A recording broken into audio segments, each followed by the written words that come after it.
નમસ્કાર, જય હિન્દ, વંદે માતરમ. વિદ્યાર્થી મિત્રો, તમારું સ્વાગત છે આઈએસ લાઇફસ્ટાઇલ એકેડમી યુટ્યુબ ચેનલમાં. વિદ્યાર્થી મિત્રો, આજે એક ગંભીર પ્રશ્ન પૂછવામાં આવેલો હતો વિદ્યાર્થીઓ દ્વારા. એની હું તમને માહિતી આપવા જઈ રહ્યો છું. પ્રશ્ન એવો છે, શા માટે ગુજરાતના વિદ્યાર્થીઓ યુપીએસસી એક્ઝામમાં પાસ નથી થતા? પર્ટિક્યુલરલી જે ક્વેશ્ચન હતો એ હતો હિન્દી મીડિયમને લઈને. શા માટે વિદ્યાર્થી મિત્રો જે હિન્દી મીડિયમથી યુપીએસસી એક્ઝામ આપે છે એ પાસ નથી થતા? અને હિન્દી મીડિયમથી પાસ નથી થતા વિદ્યાર્થી મિત્રો, આ એક નેશનલ ક્વેશ્ચન પણ થઈ ગયો છે. એમાં ગુજરાતના વિદ્યાર્થી કેમ પણ પાછળ નથી. તો આ પ્રશ્ન ઉપર હું તમને આજે ડિટેલ માહિતી આપવા જઈ રહ્યો છું. કંઈક ને કંઈક તમે પણ આ જ મૂંઝવણમાં હોવ તો તમારી એ મૂંઝવણ દૂર થાય એવો અમારો પ્રયાસ રહેશે. વિદ્યાર્થી મિત્રો, માહિતીની શરૂઆત કરીએ તો યુપીએસસી એક્ઝામ વર્ષોથી ઘણા સમયથી જે શરૂઆતની ફેઝ હતો એ ઇંગ્લિશ મીડિયમથી હતો. એ બાદ વિદ્યાર્થીઓ માટે થોડીક સરળતા ત્યારે થઈ જ્યારે હિન્દી મીડિયમ વિદ્યાર્થી મિત્રો એક્ઝામ આપવાની શરૂઆત કરી. હવે વાત કરી પર્ટિક્યુલરલી ગુજરાતના વિદ્યાર્થીઓ માટે. જે વિદ્યાર્થીઓમાં એવા વિદ્યાર્થીઓ જેને ઇંગ્લિશનો ડર છે કંઈક ને કંઈક મનમાં, કે આપણને ઇંગ્લિશ આવડતું નથી અને માતૃભાષામાં પ્રોપર શિક્ષણ અવેલેબલ નથી, તો એમના પાસે એક જ ઓપ્શન બચે છે. એ ઓપ્શન છે હિન્દી મીડિયમનો. અને ઠીકઠાક જેટલા પણ કોચિંગ ઇન્સ્ટિટ્યૂટ છે અને જે પણ વ્યવસ્થા છે ઓફલાઈન કે ઓનલાઈન, એના માધ્યમથી વિદ્યાર્થીઓને હિન્દી મીડિયમમાં ધકેલવામાં આવે છે. અને વિદ્યાર્થી પાસે પણ કોઈ યોગ્ય ઓપ્શન ના હોવાને લીધે વિદ્યાર્થી મિત્રો મટીરિયલના આધારે કે પ્રિપરેશનના આધારે વિદ્યાર્થી મિત્રો હિન્દી મીડિયમમાં શિફ્ટ થઈ જાય છે. આમાં કંઈ ખોટું નથી, એ બધું બરાબર જ છે એની જગ્યાએ. પ્રોબ્લેમ ક્યાં આવે છે? વિદ્યાર્થીઓએ એની સ્કૂલિંગ એજ્યુકેશન ગુજરાતીમાં કરેલું છે, ગ્રેજ્યુએશન ઇંગ્લિશમાં કરેલું છે, હિન્દી મીડિયમથી એ સુસંગત નથી. અને માત્ર યુપીએસસીની તૈયારી ઇંગ્લિશ મીડિયમમાં નથી કરી શકતા એ હેતુસર હિન્દી મીડિયમમાં તૈયારી કરવા ઉપર જાય છે. કારણ કે મેં કીધું એ રીતે કે ભાઈ હિન્દી મીડિયમમાં ઠીકઠાક મટીરિયલ અવેલેબલ છે. હવે વિદ્યાર્થીઓને એક વહેમ હોય છે કે મને હિન્દી આવડે છે. હવે હિન્દી આવડવાનો જે તાત્પર્ય છે એ એવી રીતે સમજો, વિદ્યાર્થી મિત્રોને હિન્દી બોલતા આવડતું હોય છે, હિન્દી બોલાચાલીની ભાષા આવડતી હોય છે. પણ વાત કરીએ લખાણની ભાષા, જે લખવામાં આવે છે એ ભાષા કંઈક ને કંઈક જે હિન્દીનું માધ્યમ હોય, બરાબર, યુપીએસસી જવા દો, જે પણ વિદ્યાર્થી મિત્રો દિલ્હી હિન્દી મીડિયમમાં કોચિંગ કરવા ગયા હોય છે ત્યાં પણ જે મોક ટેસ્ટ લખીને આવ્યા હોય છે, એમના પણ ટીચરનો જે અભિપ્રાય છે એ હું તમને જણાવું છું, જેમની સાથે અમે પણ વાત કરેલી છે. એમનું કહેવું એવું છે કે વિદ્યાર્થી મિત્રોની તૈયારીમાં કંઈ ખામી નથી, પણ વિદ્યાર્થી મિત્રો જે જવાબ હિન્દી મીડિયમમાં લખે છે એ યુપીએસસીનું માધ્યમ તો જવા દો, યુપીએસસીનું સ્તર તો જવા દો, પણ હિન્દી ભાષાની પણ જે જવાબની એક સ્તર નક્કી કરી એને યોગ્ય પણ નથી. તો આવી સ્થિતિમાં ગુજરાતના વિદ્યાર્થીઓ કે ગુજરાતના બહારના વિદ્યાર્થી હોય કે જે ઇંગ્લિશ મીડિયમમાં સુટેબલ નથી અને હિન્દી મીડિયમથી જવાબ લખે છે અને એ હિન્દીના જવાબનું સ્તર સારું ના હોવાને લીધે એમને મેન્સમાં માર્ક્સ મળતા નથી, તો વિદ્યાર્થીઓ ઇન્ટરવ્યૂ સુધી પહોંચતા નથી. ઘણા બધા એવા વિદ્યાર્થીઓ જે હિન્દી મીડિયમથી ઘણી બધી એટેમ્પ આપી ચૂક્યા હોય છે અને સફળતા નથી મળી કંઈક ને કંઈક મેન્સમાં. તો એવા વિદ્યાર્થીનું અમે પણ અમારી પાસે પણ જે માર્ગદર્શન માટે આવે છે, અમે પણ એમને જે મોક ટેસ્ટ આપીએ છીએ, ઇવેલ્યુએશન કરીએ છીએ, એમાં એક જ એને સજેશન આપીએ છીએ કે તમે ગુજરાતી મીડિયમથી ટ્રાય કરો. પ્રેક્ટિસ કરવી પડશે. સીધા હિન્દી મીડિયમમાંથી ગુજરાતી નક્કી કરીને આપણે સફળતા નથી મેળવી શકતા. પણ એક મારો પણ અભિપ્રાય એવો હોય છે અને બધા ફેકલ્ટીનો એક અભિપ્રાય એવો હોય છે કે આપણે જે યુપીએસસી હોય કે જીપીએસસી હોય એનું આપણે જે જવાબ જે આપણે માતૃભાષામાં જેટલો સારો લખી શકીએ એટલો અન્ય કોઈ ભાષામાં લખી શકતા નથી.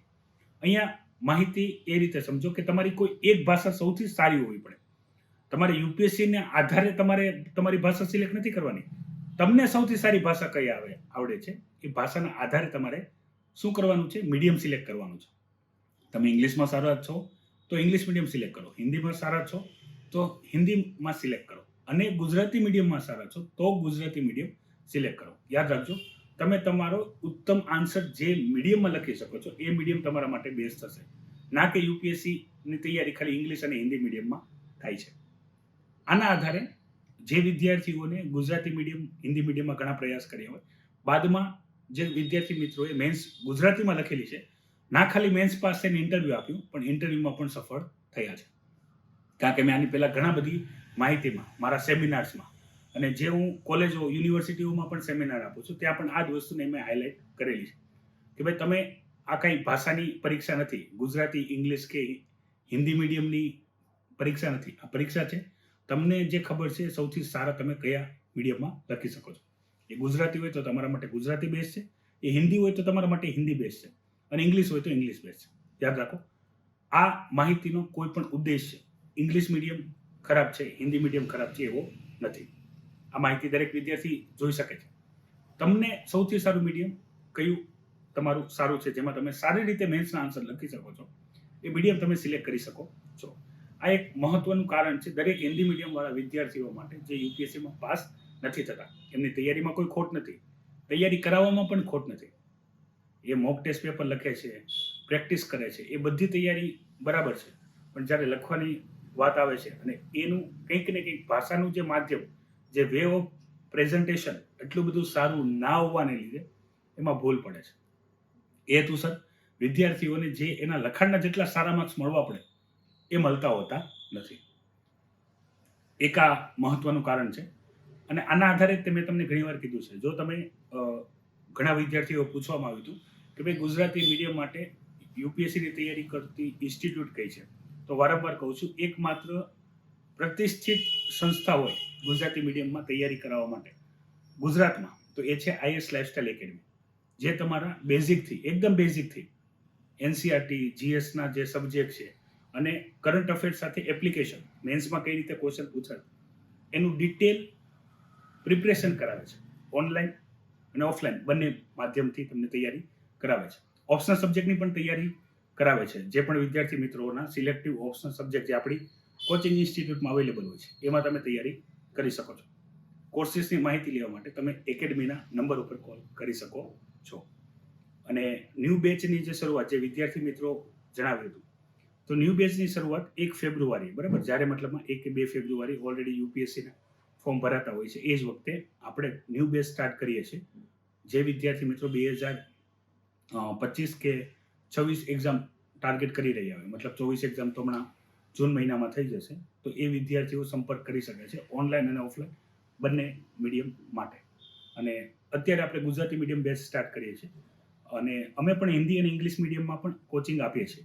પણ યાદ રાખો, વિદ્યાર્થી મિત્રોનું સ્તર જો લાગે કે ભાઈ ઇંગ્લિશ અને હિન્દી પ્રમાણે યોગ્ય નથી, બરાબર, ખોટી રીતે નહીં, વિદ્યાર્થીને ઇવેલ્યુએટ કર્યા બાદની વાત છે, તો એને પણ સજેસ્ટ કરીએ છીએ કે બેટર છે તમે તૈયારી ઇંગ્લિશ કે હિન્દીની જગ્યાએ ગુજરાતી મીડિયમથી કરો.